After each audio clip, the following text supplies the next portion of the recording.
Mais avant, Fali avait la parole et se prononçait justement sur cette question d'élimination ou d'exclusion de Cellou Dalein Diallo de la course à la présidence. Oui, je disais tantôt que la question ne date pas d'aujourd'hui. Je pense qu'au lendemain du 5 septembre dernier, tout a commencé d'abord par cette question liée à la limitation d'âge et on a suivi un peu la sortie de M. Cellou Dalein Diallo qui disait que cela ne revenait pas à une transition, d'exclure qui que ce soit, c'est ce pouvoir, cette prérogative revenait donc au peuple de Guinée. Il est allé jusqu'à prendre l'exemple notamment sur Emmanuel Macron en France et Joe Biden aux États-Unis. Par après, il y a deux opérations que le CNRD a enclenchées. L'opération de récupération des domaines de l'État. Je pense qu'à mon avis, ça avait été apprécié par tous les Guinéens. Et surtout quand certains anciens dignitaires, notamment les Damaro et les anciens ministres qui étaient donc à la cité ministérielle, ont été expulsés, tout le monde l'avait apprécié. Mais par après, je pense que le CNRD s'est tourné vers les anciens premiers ministres, notamment M. Dalein Diallo et M. Sidia Touré. On a tout de suite vu une avalanche de réactions au sein de l'opinion. Et après cette opération, je pense que à ce niveau, on en a débattu dans cette émission, même si l'initiative du CNRD a été appréciée, mais dans la forme, il y a eu, il faut dire qu'il y a eu à ce niveau assez de dérapage dans la mesure où la démolition on a vu le CNRD se précipiter à travers la direction du patrimoine bâti public, alors que l'affaire était encore pendante devant les juridictions. La maison a été démolie, mais quand vous écoutez certains juristes, ils vous disent que même si la maison a été démolie aujourd'hui, c'est une école qui doit être construite là-bas, mais si la justice est indépendante, le jour où elle va rendre son verdict, donc le domaine pourrait encore revenir à monsieur Cellou Dalein Diallo. Heureusement, vous avez bien dit, hein, vous dites le domaine. Cette fois-ci, ce n'est plus la maison, c'est le domaine qui est le domaine. Mais quel oui, gâchis. il pourrait être dédommagé, je le dis. Il pourrait être dédommagé. D'accord, oui. Saignée Mais c'est ce financière. que les juristes disent. Oui, mais saignée financière. Je n'en disconviens pas. C'est Oui. pourquoi nous disons que dans la forme, Les juristes là sont il y a aveugles. eu des failles. Même si l'initiative a quand même été appréciée. Et par après, on a vu la CRIEF qui a été mise sur pied. Et là, tout le monde l'a apprécié. Il y a aujourd'hui des anciens dignitaires qui sont en détention, qui ne sont pas encore situés sur les charges pour lesquelles ils sont encore en détention préventive.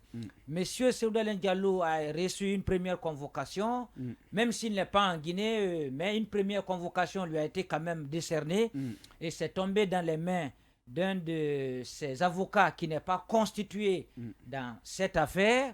Donc il y a une deuxième convocation et on apprend qu'il est sans domicile fixe puisque dans les formalités juridique, donc il est dans les formalités juridiques, ça ce n'est pas encore fini, donc il est sans domicile fixe et il continue donc son parcours, son périple du côté des États-Unis où cette semaine il a rencontré ses partisans, on a suivi son discours qu'il a tenu, il reste droit dans les bottes. Bien. Mais il parle d'élimination. Moi je crois que monsieur Cellou Dalein Diallo doit faire confiance quand même aux institutions qui existent.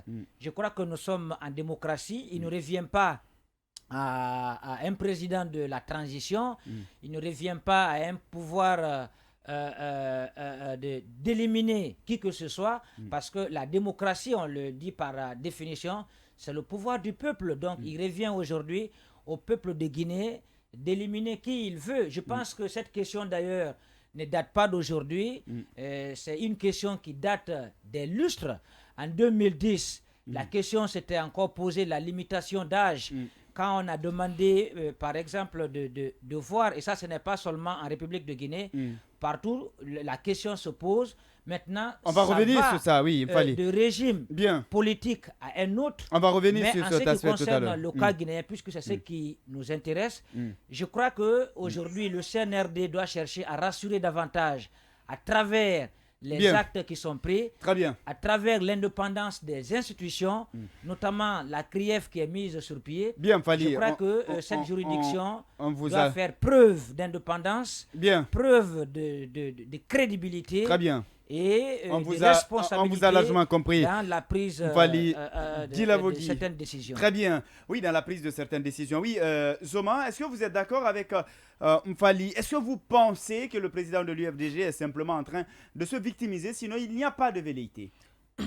La question que je vais poser, qui veut éliminer et là, c'est le Dalin Diallo de la course au pouvoir. Bien, et c'est la grosse question. Est-ce qu'un communiqué est sorti de la part du CNRD? Vous attendez un communiqué pour ça? Est-ce qu'un décret est sorti de la part du CNRD? Est-ce que le peuple de la Guinée, après les assises nationales, après la tournée gouvernementale, on a fait des assises? Ben oui, il y a eu des assises. Non. Désolé, il y a eu des assises. Je n'ai pas dit semblant d'assises. Il faut qu'on se comprenne sur les terminologies. D'accord, très bien. Non, je veux que Yassine apprenne à écouter. Je n'ai pas dit ce qu'on appelle semblant d'assises. Ce ne sont pas tous les Guinéens. Bien, Fally. Ce ne sont pas tous les 13 millions de Guinéens qui qu'on vont va se quand même appeler pour dire venez prendre part aux assises. Il y a eu des assises. Bien, alors de toutes les façons, on va laisser Zouma arriver. Il y a même des conclusions qui sont contenues dans un rapport qui a été déposé. Voilà, aujourd'hui qui sont parvenues à la on en parlera, d'accord, très bien. Oui, il y a eu des assises, même si Fally, on va pas développer ça, Fally. On va laisser. Certains acteurs. Ça, c'est un autre aspect. Oui, allez-y, Zouma. Alors, je disais que rien ne montre, ou rien n'est dit pour le moment, qui élimine, et là, c'est le Dalin Diallo de la course au pouvoir. Moi, toutes ces affirmations, mais toutes ces allégations que le président de l'UFDG est en train de dire, pour moi, il n'a qu'à arrêter de se victimiser. C'est le Dalin qu'on le veuille ou pas, c'est un mythe politique en Guinée. Il n'est pas facilement, c'est pas quelqu'un qu'on peut éliminer aussi facilement de la course au pouvoir. Je ne crois même pas, si le CNRD tentera ou aura la prétention de l'éliminer de la course au pouvoir. Peut-être que... Et vous le voyez aussi inventer les choses comme ça par plaisir. Mais je vous dis, qui a dit, qui a écrit qu'il est éliminé de la course? Le fait d'être convoqué par la justice, cela signifie qu'il est éliminé de la course au pouvoir? Plutôt Kassouri et Si viennent de sortir de leur détention. Est-ce que ceux-là ils sont pas sortis, ils sont en même détention, s'ils ne sont pas sortis, mais quand ils sortiront, est-ce qu'ils vont dire qu'ils ne pourront plus concourir à la... Mais ça dépend, tout va dépendre. C'est vous qui dites qu'ils ne sortiront pas. Mais ils ne savent même pas pourquoi ils sont en prison. Moi, ce que je vais dire, et là, ses partisans l'adorent. Qu'on le veuille ou pas, c'est un maillon lourd de la politique guinéenne. L'éliminer ne sera pas chose facile. Tout ce que là, le Dalin peut faire, s'il sait qu'il est convoqué par la justice guinéenne, il ne peut que se rendre et se blanchir devant l'opinion nationale et internationale. Mais autant qu'il va rester à l'étranger, continuer à dire, à affirmer des allégations sur sa personne, ça ne tiendra pas. Éliminer ou ne pas être éliminé, qu'il rentre au pays, ses membres l'attendent. Il y a des gens qui ont une dévotion qu'on ne peut pas qualifier pour la personne de Dalin. Je crois qu'il est vraiment défendable de la part de ces gens-là. Qu'ils viennent et qu'ils fassent face à la justice. Maintenant, on saura si est-ce qu'il sera éliminé ou ne pas être éliminé devant plutôt à la course à la présidentielle. Mais pour moi, Elhadj Dalin est en train de faire ce qu'on appelle une opération de victimisation afin déjà de préparer ses militants à une éventuelle, ou s'il faut un éventuel soulèvement qu'on ne souhaiterait pas encore pour cette démocratie guinéenne.